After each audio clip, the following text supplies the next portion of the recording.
श्रीमद्भागवत महापुराण प्रथम भाग अष्टम स्कंद, ये आखिरी स्कंद है। हिंदी में अनुवाद। अथाष्टदशोऽध्यायः।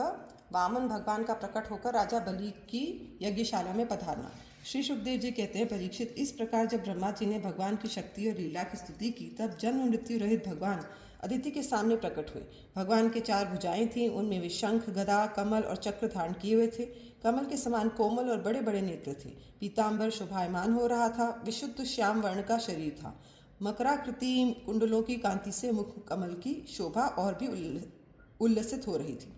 वक्षस्थल पर श्रीवत्स का चिन्ह, हाथों में कंगन और भुजाओं में बाजूबंद, सिर पर किरीट, कमर में करधनी की लड़ियां और चरणों में सुंदर नूपुर जगमगा रहे थे।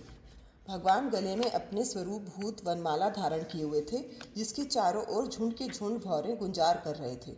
उनके कंठ में कौस्तुभमणि सुशोभित थी। भगवान की अंग कांति से प्रजापति कश्यप जी के घर का अंधकार नष्ट हो गया। उस समय दिशाएं निर्मल हो गईं, नदी और सरोवरों का जल स्वच्छ हो गया।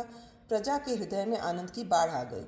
जब ऋतुएं एक साथ अपने अपने गुण प्रकट करने लगीं, स्वर्ग, लोक, अंतरिक्ष, पृथ्वी, देवता, गौ, द्विज और पर्वत, इन सब के हृदय में हर्ष का संचार हो गया। परीक्षित, जिस समय भगवान ने जन्म ग्रहण किया, उस समय चंद्रमा श्रवण नक्षत्र पर थे। भाद्रपद मास के शुक्ल पक्ष की श्रवण नक्षत्र वाली द्वादशी थी। अभिजीत मुहूर्त में भगवान का जन्म हुआ था। सभी नक्षत्र और तारे भगवान के जन्म को मंगलमय सूचित कर रहे थे। परीक्षित, जिस तिथि में भगवान का जन्म हुआ था, उसे विजया द्वादशी कहते हैं। जन्म के समय सूर्य आकाश के मध्य भाग में स्थित थे। भगवान के अवतार के समय शंख, ढोल, मृदंग, डफ और नगाड़े आदि बाजे बजने लगे। इन तरह तरह के बाजों और तुरियों की तुमुल ध्वनि होने लगी। अप्सराएं प्रसन्न होकर नाचने लगीं। श्रेष्ठ गंधर्व गाने लगे। मुनि, देवता, मनु, पितर और अग्नि स्तुति करने लगे। सिद्ध, विद्याधर, किमपुरुष, किन्नर, चारण, यक्ष, राक्षस, पक्षी, मुख्य नागगण और देवताओं के अनुचर नाचने गाने एवं भूरी प्रशंसा करने लगे तथा उन लोगों ने अदिति के आश्रम को पुष्पों की वर्षा से ढक दिया। जब अदिति ने अपने गर्भ से प्रकट हुए परम पुरुष परमात्मा को देखा, तो वह अत्यंत आश्चर्यचकित और परमानंदित हो गई। प्रजापति कश्यप जी भी भगवान को अपने योग माया से शरीर धारण किए हुए देख विस्मित होकर कहने लगे, जय हो, जय हो। परीक्षित, भगवान ने स्वयं अव्यक्त एवं चित स्वरूप है।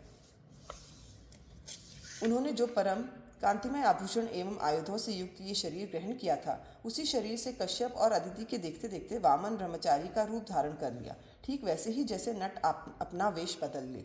क्यों न हो, भगवान की लीला तो अद्भुत ही है। भगवान को वामन ब्रह्मचारी के रूप में देखकर महर्षियों को बड़ा आनंद हुआ। उन लोगों ने कश्यप प्रजापति के आगे करके उनके जात कर्म आदि संस्कार करवाए। जब उनका उपनयन संस्कार होने लगा, तब गायत्री के अधिष्ठात्री देवता स्वयं सविता ने उन्हें गायत्री का उपदेश दिया। देव गुरु बृहस्पति जी ने यज्ञोपवीत और कश्यप ने मेखला दी।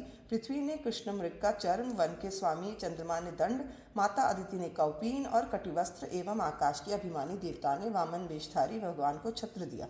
परीक्षित, अविनाशी प्रभु को ब्रह्मा जी ने कमंडलू, सप्तर्षियों ने कुश और सरस्वती ने रुद्राक्ष की माला समर्पित की। इस रीति से जब वामन भगवान का उपनयन संस्कार हुआ, तब यक्षराज कुबेर ने उनको भिक्षा का पात्र और सती शिरोमणि जगज्जननी स्वयं भगवती उमा ने भिक्षा दी।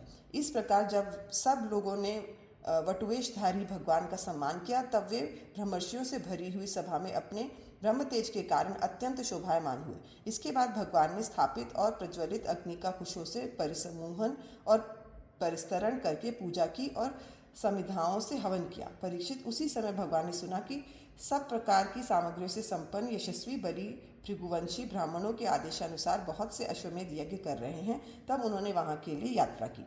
भगवान समस्त शक्तियों से युक्त हैं। उनके चलने के समय उनके भार से पृथ्वी पग पग पर झुकने लगी।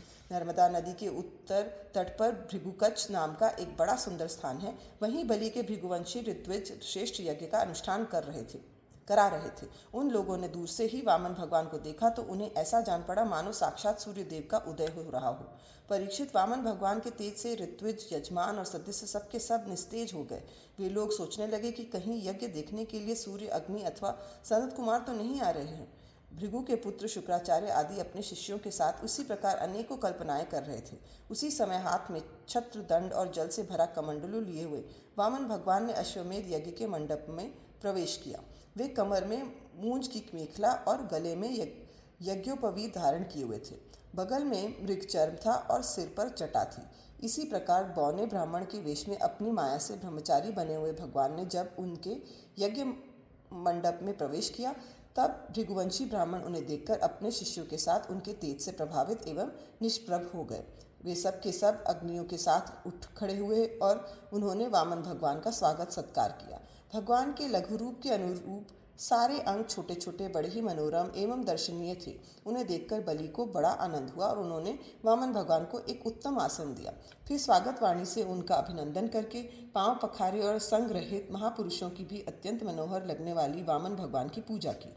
भगवान के चरण कमलों का धोवन परम मंगलमय है। उससे जीवों के सारे पाप ताप धुल जाते हैं। स्वयं देवाधिदेव चंद्रमौली भगवान शंकर ने अत्यंत भक्ति भाव से उसे अपने सिर पर धारण किया था। आज वही चरणामृत धर्म के मर्मज्ञ राजा बलि को प्राप्त हुआ है। उन्होंने बड़े प्रेम से उसे अपने मस्तक पर रखा।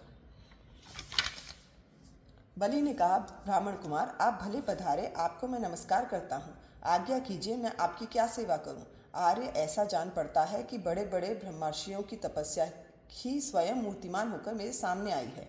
आज आप मेरे घर पधारे, इससे मेरे पितर तृप्त हो गए। आज मेरा वंश पवित्र हो गया। आज मेरा ये यज्ञ सफल हो गया। ब्राह्मण कुमार, आपके पांव पखारने से मेरे सारे पाप धुल गए और विधि पूर्वक यज्ञ करने से, अग्नि में आहुति डालने से जो फल मिलता है वह अनायास ही मिल गया। आपके इन नन्हे नन्हे चरणों और इनके धोवन से पृथ्वी पवित्र हो गई। ब्राह्मण कुमार, ऐसा जान पड़ता है कि आप कुछ चाहते हैं। परम पूज्य ब्रह्मचारी जी, आप जो चाहते हैं, गाय, सोना, सामग्रियों से सुसज्जित घर, पवित्र अन्न, पीने की वस्तु, विवाह के लिए ब्राह्मण की कन्या, संपत्तियों से भरे हुए गांव, घोड़े, हाथी, रथ, वह सब आप मुझसे मांग लीजिए। अवश्य ही वह सब मुझसे मांग लीजिए। इति श्रीमद्भागवते महापुराणे पारमहंस्यायां संहितायां अष्टमस्कन्धे वामन प्रादुर्भावे बलिवा वामन संवादेष्टादशोऽध्यायः।